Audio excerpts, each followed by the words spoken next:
Welcome back to the deep dive. Today, we are going to attempt something that feels a little bit like trying to swim upstream in a Category 5 hurricane. Yeah, that is a pretty good way to put it. We are going to try and look away from the spectacle, because Yeah. you know exactly what I'm talking about. The tabloids. Right, the tabloid covers the endless documentaries about the island, the plane, the celebrities. Just that sheer grim fascination with Jeffrey Epstein as this singular, isolated monster. Exactly. It's been years now, and the narrative has really settled into this comfortable groove, this lone wolf story. Right. The idea that this college dropout from Brooklyn, a guy who taught math at a private school without a degree, somehow charmed his way into the absolute inner sanctum of global power. And accumulated a mysterious fortune. Right, and did it all completely by himself. Which, I mean, if you are paying even the slightest bit of attention to how the world actually works, is a story that falls apart the exact moment you poke it. Complete. The math simply does not work. Yeah.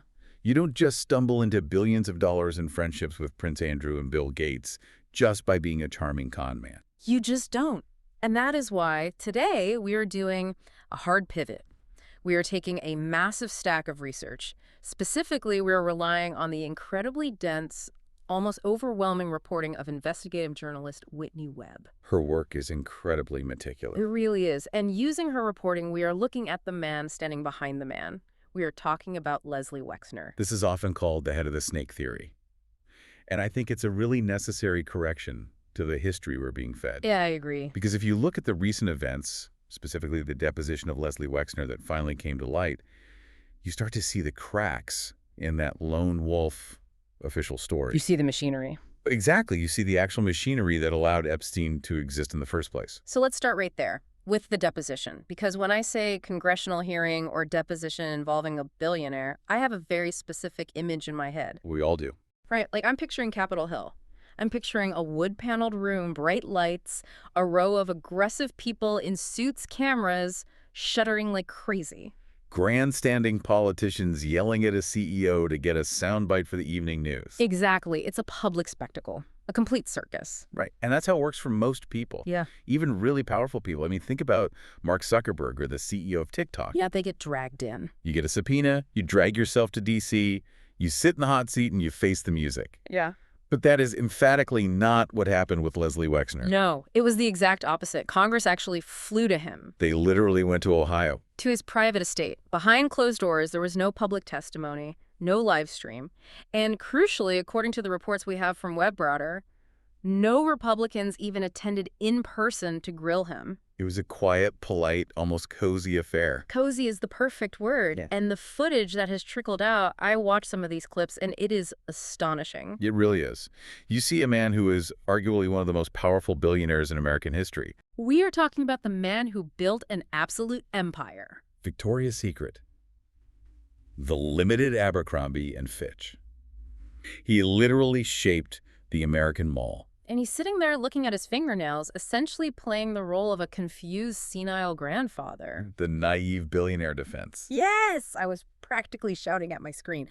It's almost a masterclass in deflection. You have this titan of industry, a guy known for being a ruthless micromanager. A guy who built an empire from, as he puts it, bootstraps and shoelaces. Right. And yet when asked about Jeffrey Epstein, the man he entrusted with his entire fortune, his response is basically, I'm brand new here. I've been living my best life. That was the exact quote that stuck with me from the transcript. It's just wild. He's actively trying to portray himself as an old man who is just too busy building malls and selling lingerie to notice that his personal financial manager was running an international blackmail ring using his money in his houses. Okay, let's unpack this a bit more because the specific claim Wexner makes here is just baffling to me. He says Epstein had power of attorney. And not just regular power of attorney where you can sign a check for grandma. We are talking about total, unencumbered control over Wexner's vast fortune. A massive, multi-billion-dollar estate. And Wexner's excuse for handing this over is literally, I was busy. Think about the absurdity of that for just a second. We are talking about billions of dollars. You don't just hand over the keys to the castle because you're busy. No, you hire a whole team of accountants, you have a board of directors, you have massive oversight committees. Exactly. But Wexner claims he gave Epstein carte blanche. Total control. Does that even happen in the real world? Do billionaires just hand a guy a piece of paper that says you can do whatever you want with my money? In the normal corporate world, no. It's entirely unprecedented. But here is where it gets absolutely fascinating, and where the "I was duped" defense really crumbles under scrutiny. Walk us through it. So when Epstein was finally pushed out around 2007, supposedly because Wexner realized he was a bad apple, Wexner didn't actually take control back. He didn't. No. He handed that exact same total power of attorney to another man named Dennis Hirsch. Wait, so it wasn't just that he trusted Epstein too much as an individual, it was an actual structural role within his empire. Precisely. Webb's reporting suggests that the position Epstein held wasn't just financial advisor. It was a designated role within the organization to handle things that Wexner ostensibly didn't want to touch. It's a layer of insulation. Yes. The attitude is, I don't know what he's doing, I just gave him the power. Plausible deniability baked right into the legal structure of his estate. So it allows Wexner to be the clean face of the company while someone else handles all the dirty work. Right. And speaking of dirty work and deniability, we have to talk about the breakup. Oh, yes. Because this is the part of the story that makes absolutely no sense if you accept the mainstream narrative. Wexner claims that in 2007 he cut ties completely. He says he discovered Epstein had misappropriated funds. Misappropriated, that's a very polite corporate way of saying stolen. Wexner claims in the deposition that Epstein embezzled $42 million. $42 million. Now, let's just pause for the listener. If someone steals, I don't know, $1,000 from me, I'm calling the police. Of course. I'm pressing charges. I'm making sure everyone knows this guy's a thief so he never works again. If someone stole $42 million from a ruthlessly efficient businessman like Les Wexner, you'd expect him to scorch the earth. You would expect a massive lawsuit. You would expect criminal charges. You would expect Epstein to be utterly destroyed. And what does Leslie Wexner actually do? He lets him keep it. He lets him keep it. I mean, seriously. The official line they gave is essentially, okay, that's fine by keep the $42 million. Wow. And they never pressed charges. They never pursued it legally.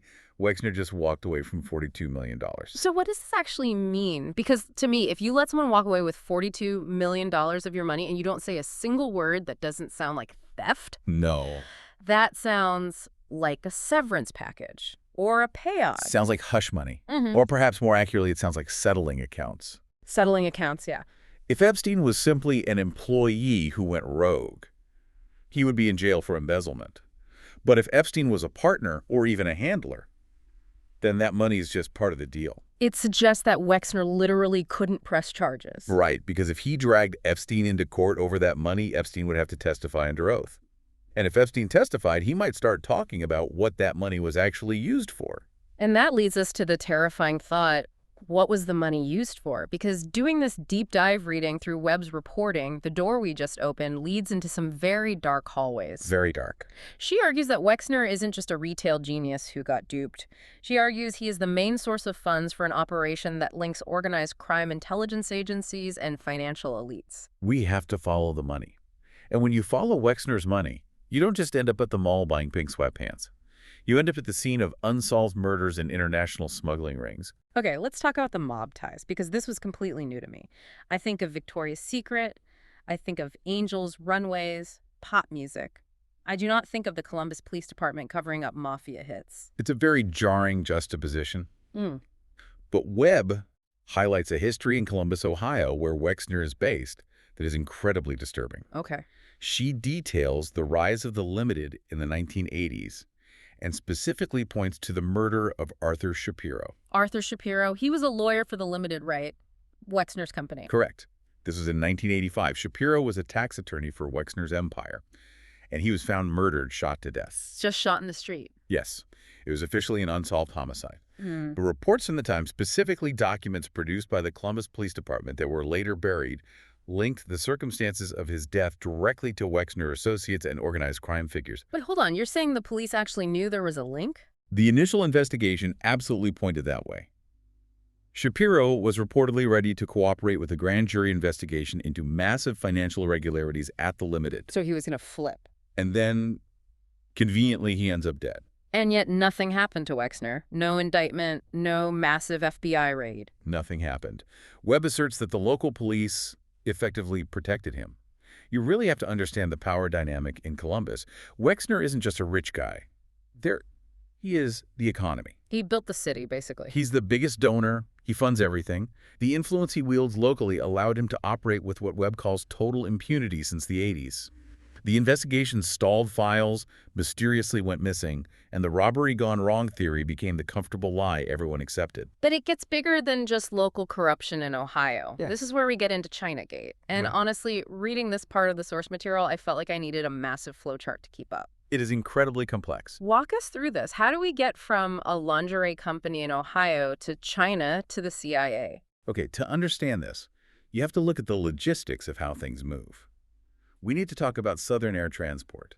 Southern Air Transport, that name definitely rings a bell. That was the airline involved in the Iran-Contra scandal, right? Exactly. Southern Air Transport was a well-known CIA front company. During the 80s, under the Reagan administration, they were used to fly weapons to Iran and potentially drugs out of Central America to fund the Contras. Right, the whole Oliver North thing. It was off-the-books logistics for black-budget intelligence operations. Okay, so that's the 80s. What does that have to do with Wexner in the 90s? Well, after the Iran-Contra scandal blew up, that network didn't just dissolve into thin air. The planes, the pilots, the hidden infrastructure, it all still existed. Webb details how this specific network relocated its operations to Rickenbacker Airport in Ohio. Which is right in Wexner's backyard. It's practically his private cargo hub. Rickenbacker is designated as a foreign trade zone. Let's clarify that for you listening. What does a foreign trade zone actually mean in practice? It means it's a designated area where goods can be handled and manufactured without being subject to the same strict customs entry procedures as the rest of the country. So it's a massive loophole. It minimizes government oversight drastically. So ostensibly, Southern Air Transport moves there to fly cargo for the limited closed textiles from Ohio to Hong Kong. So they go from flying covert weapons for the CIA to flying bras for Les Wexner. That's a hell of a career pivot. It really seems that way, doesn't it? Yeah. But Webb's argument is that they didn't actually change the business model, they just changed the client, or rather they changed the cover. Wow. The Ohio Inspector General at the time actually investigated this setup, and he called this specific flight path the Meyer-Lansky route. Meyer-Lansky, the mob's accountant, the man who literally built the National Crime Syndicate. That is a very heavy label for a government official to throw around about a clothing company shipping route. It implies money laundering on a massive international scale. The allegation in the reporting is that Epstein and Wexner were using this route, this airline infrastructure, that already had deep intelligence ties to move illicit funds and goods. You're sending empty planes or textiles one way and bringing back who knows what the other way. Right. Epstein wasn't just managing stocks. The theory is that he was likely helping to launder the proceeds of this organized crime and intelligence nexus. So Epstein is the front. He's the face going to the parties. But Wexner provides the infrastructure. He provides the planes, the airport, the legitimate business cover. Correct. Wexner is the hub. Epstein is merely the spoke. And this Meyer-Lansky route connects the American Midwest directly to Hong Kong, mixing retail logistics with what looks very much like state-sponsored smuggling. And remember, this is happening in the 90s, right when the China-Gate scandal broke. Exactly. The scandal which involved the illegal transfer of sensitive U.S. missile technology to China. And the suspicion from the reporting is that this route was the pipeline for that technology. That is the direct implication. You have a secure, unmonitored channel between the U.S. heartland and China, run by people with deep intelligence connections. It's the perfect pipeline for moving off-the-books assets. This brings us to the state-sponsored part of the equation, because you really can't talk about Epstein and Wexner without talking about intelligence, and specifically the connection to Israel. Yes. Now, for the listener, this is where people usually get nervous or assume we're diving into internet rumors, but we have to look closely at what the source material actually says. We absolutely do. And we have to separate established fact from wild speculation. The fact is, Wexner has incredibly deep established ties to the Israeli state. The Wexner Foundation, right? The Wexner Foundation is famous for its fellowship program, which brings top Israeli public officials to Harvard for training. So he's essentially training the leadership class of a foreign nation. And the U.S. leadership class at the same time. It's a massive networking powerhouse. But Webb connects this to a much more exclusive group known as MEGA. MEGA. It sounds like a bad movie villain organization, the MEGA Group. It does sound like fiction, but MEGA was a real informal club. Think of it as a highly private fraternity for the ultra-wealthy. It was a loose association of billionaires, often organized under the umbrella of B'nai B'rith, We're talking about people like Edgar Bronfman, the Seagram, Air Max Fisher, and Leslie Wexner. So like the skull and bones, but for retail and corporate billionaires. In a way, yes, but with a very specific geopolitical focus. These men were kingmakers. The mega group was essentially a club of ultra-wealthy individuals dedicated to ethnic philanthropy and critically to supporting Israeli national security interests from behind the scenes. And this is the specific circle where Epstein operated. Yes. In the deposition, Wexner admits something absolutely crucial. He admits that he was first introduced to Jeffrey Epstein by Evelyn de Rothschild. The Rothschilds. I mean, if you're writing a conspiracy thriller, you almost hesitate to use that name because it's just too on the nose. But here it is in the actual sworn deposition. It is right there in the black and white text. Evelyn de Rothschild of the British banking dynasty. That is huge. This introduction is key because it validates Epstein. You don't get a personal intro from a Rothschild unless you were already highly useful to that level of power. You don't just walk in off the street. Bro. And Webb draws a very strong parallel here to Robert Maxwell. Ghislaine Maxwell's father. Right. Before there was Jeffrey Epstein, there was Robert Maxwell. A media mogul, a massive fraudster, and widely believed to be a super spy for the Mossad. He died mysteriously falling off his yacht, the Lady Ghislaine. Right. Webb argues that Maxwell was the prototype. He was a front man used to gain a foothold on Wall Street and in global media for these intelligence networks. When he died, there was a sudden vacuum. And Epstein essentially stepped right into that vacuum. Exactly. He became the new Maxwell. So the theory here is that this isn't just about some perverts acting out on an island. This is about systematic state-sponsored blackmail. That is the absolute core of the intelligence angle. Right. We have to ask the logical questions. Why do you run a honey trap? Why do you set up hidden cameras in the bedrooms? Why do you fly powerful scientists, politicians, and academics to a remote island? To control them, to ensure they vote the way you want or sign the defense deal you want. Exactly. It's compromise.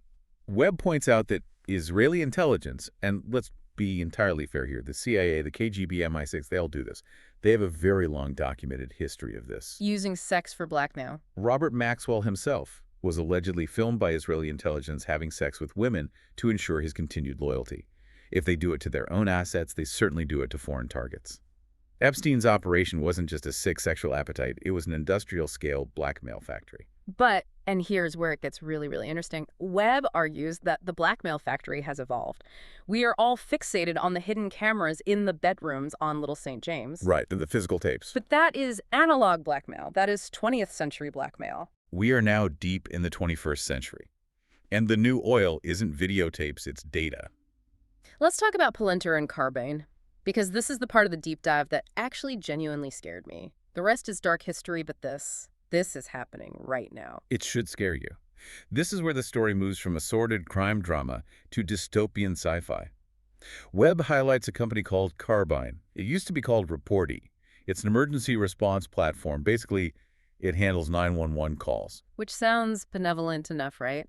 Helping 911 dispatchers locate you when you're in trouble. Until you look at who runs it and who funded it, it was founded by Ehud Barak, The former prime minister of Israel. who was also a frequent guest of Epstein, and who invested heavily in this startup. Jeffrey Epstein and Peter Thiel. Peter Thiel, the founder of Palantir, the massive big tech surveillance guy. Who, by the way, lied about his relationship with Epstein for years until new documents proved otherwise. Now, what does Carbine actually do? It doesn't just route your calls. It has the capability to harvest data from the smartphone of the person calling 911. Harvest data? Like what exactly? It's everything. Total camera access, microphone access, precise location, full contacts list. So you're saying in your absolute most vulnerable moment when you are terrified and calling for help, the system is quietly sucking up your entire digital life. It's a massive, unprecedented data vacuum.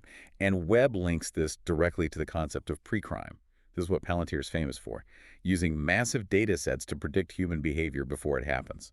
This is terrifying. It's like imagine you're in a horror movie, you run into a house to escape the killer. You pick up the phone to call the cops, and the phone is a killer. That is a surprisingly accurate analogy. Carbine is aggressively marketed as this benevolent tool. We help the ambulance find you faster. And sure, it does do that.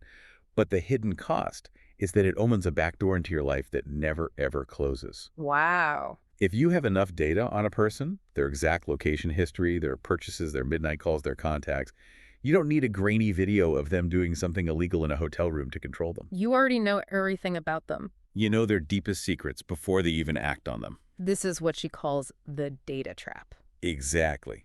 The old honey trap requires physical presence. You have to get the politician onto the plane. You have to get them to the island. You have to get the girl in the room. It's incredibly risky. It's messy. People talk, tapes get found. But a data trap, it's completely remote. It's invisible. And most importantly, it scales.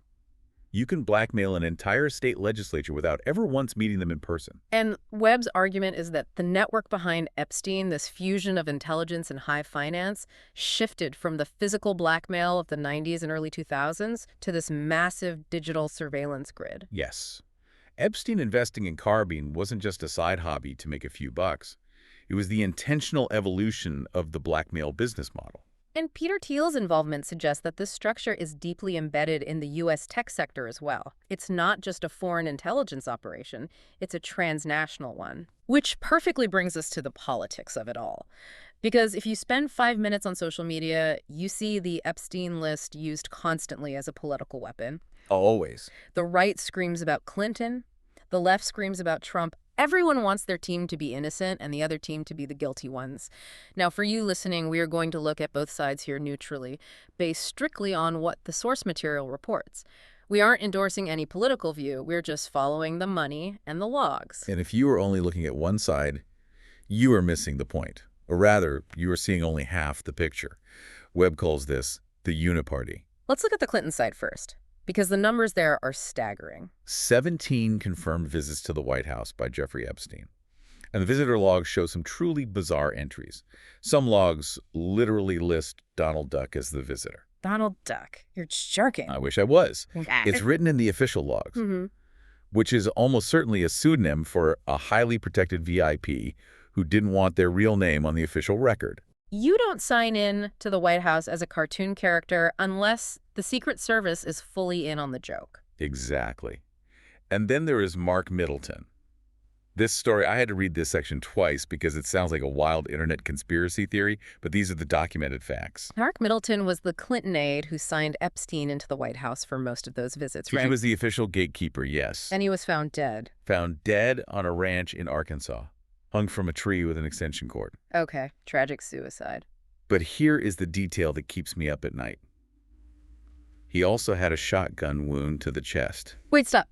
Stop for a second. You're telling me an official police report says a man hung himself from a tree and shot himself in the chest with a shotgun? How do you even physically do that? That is physically impossible. You don't. That's the entire point. And the gun was found 30 feet away from the body. The gun just walked away 30 feet. Apparently. But the coroner, someone officially signed the death certificate? Did they address the shotgun being 30 feet away? It was ruled a suicide. The files were sealed immediately by a judge. No crime scene photos were ever released. That is, suspicious doesn't even begin to cover it. That's blatant. It's a message. That's how Webb interprets it in her reporting. In this shadow world, you don't just kill someone to silence them. You kill them in a highly theatrical way that tells everyone else, we can do this, and the police will just say it was a suicide. It's a massive demonstration of power. Yes. And the Clinton Foundation plays a huge role here, too, in her reporting rights. The Clinton Health Access Initiative. Right. Webb suggests it was used for money laundering and potentially intelligence operations under the guise of global philanthropy. It follows the exact same pattern we saw with the Wexner Foundation. High-minded charity as a shiny cover for moving massive amounts of money and geopolitical influence. Exactly. Okay, so that's the blue team. Now let's look at the red team. Donald Trump. Right, Wexner's deposition touches on this too. He mentions Trump attending his Victoria's Secret fashion shows. Wexner claims he found it odd. Which is pretty funny because Trump owned the Miss Universe pageant. Yeah. Fashion shows seem right up his alley. Right. Trump himself claimed it was just for the brand. But the connections between Trump's orbit and Epstein go much deeper than just sitting front row at a fashion show. Much deeper. Look at Trump's cabinet. Alexander Acosta. The man who gave Epstein the infamous sweetheart deal in Florida back in 2008. The deal that let him stay out of federal prison and literally go to work every day from a county jail. Acosta was Trump's hand-picked labor secretary. And then you have William Barr, the Attorney General. The man who oversaw the Justice Department when Epstein miraculously committed suicide in his highly secure federal cell. Oh, the cameras malfunctioned. Right. But Barr's history goes back much further. He was the one who helped cover up the BCCI scandal, which was another massive intelligence-linked banking scandal in the early 90s. Oh, wow. And his father, Donald Barr, was the headmaster at the Dalton School, who originally hired Jeffrey Epstein to teach math, even though Epstein didn't even have a college degree. It's a terrifyingly small world. And then there's Jared Kushner. Webb points out that Kushner's massive real estate deals, specifically 66C6 Fifth Avenue, were heavily funded by a man named Andrew Farkas. Oh. Farkas is deeply tied to the Epstein network and was widely known as Andrew Cuomo's money man. So you have Kushner, Trump's son-in-law, taking massive funding from a guy linked directly to Epstein and the Democrats. That is the very definition of the uniparty. The source material emphasizes over and over that this network sits completely above political parties. It essentially compromises both sides equally. If you have dirt on everyone, you own everyone. The intelligence and financial apparatus doesn't care if a Democrat or Republican is president as long as the president or the key people around him can be easily controlled. It's a really sobering thought. We root for our team in politics thinking they are fighting the good fight, while behind the scenes they're all attending the exact same private parties, taking money from the exact same dark sources, and covering up the exact same crimes. It renders the entire political theater meaningless. It's like professional wrestling. It's completely scripted. So we've covered the how, the who, and the what. Now I really want to pause here. We've built this terrifying machine in our heads. We have the blackmail, the spy software, the mob money, the compromised politicians. Yeah. But usually when people commit crimes, it's for money. Simple, basic greed. But Wexner, he already had all the money. He had the yachts. He had the universal respect. Why on earth risk it all to build this? That is the billion-dollar question. Yeah. If you look at this purely as a rational business decision, it's completely irrational. But if you look at it through the lens of Wexner's own psychology, and specifically what he told a journalist back in the 1980s, it starts to look a lot less like business and a lot more like a deep pathology. You're talking about the possessed comment. I am. And we need to really parse this because it's deeply strange.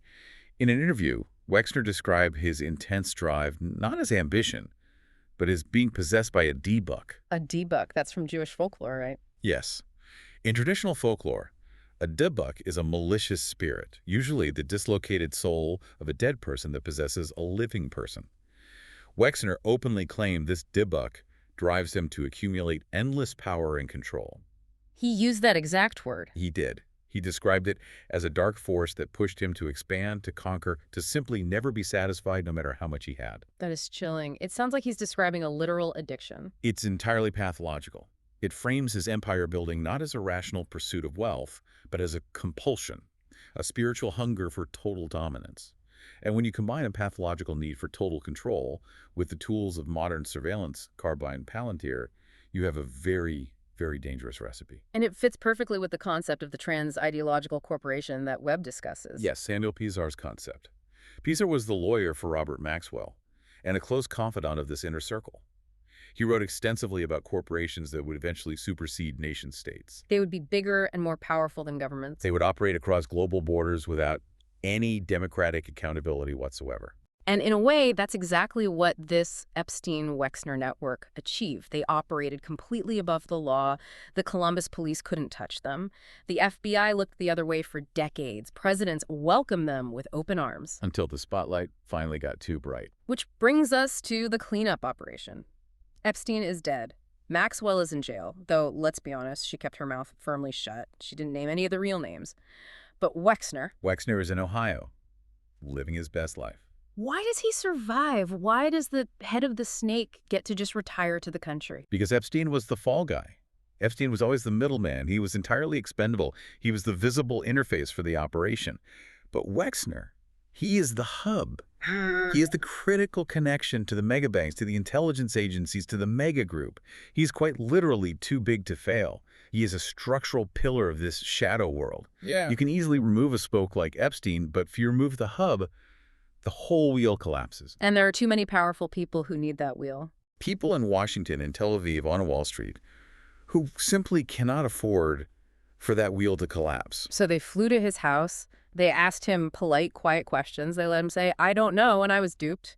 And they went home. And the system continues without missing a beat. It's incredibly frustrating, but I think that's why this deep dive is so vital for you to hear. Because the media desperately wants us to look at the monster Epstein and feel like justice was finally done because he's dead in a cell. But the machine that built him is still humming along nicely? And it's upgrading. It's moving from VHS tapes in a safe to AI algorithms in the cloud. That's the truly scary part. Okay, let's wrap this up. We've gone from a quiet, polite deposition in Ohio to mob hits, CIA drug running Israeli spy rings, and finally to an AI-driven digital surveillance state. It's a lot to process. But the thread connecting it all is very consistent. It's about power. Unaccountable, hidden, absolute power. So here is the final thought I want to leave you with today. We talked about the die book, that dark force of endless accumulation.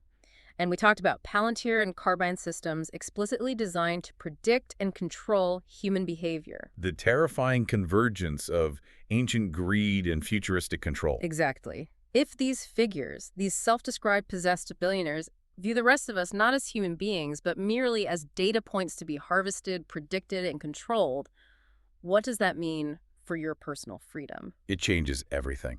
The blackmail isn't just for the elite politicians anymore.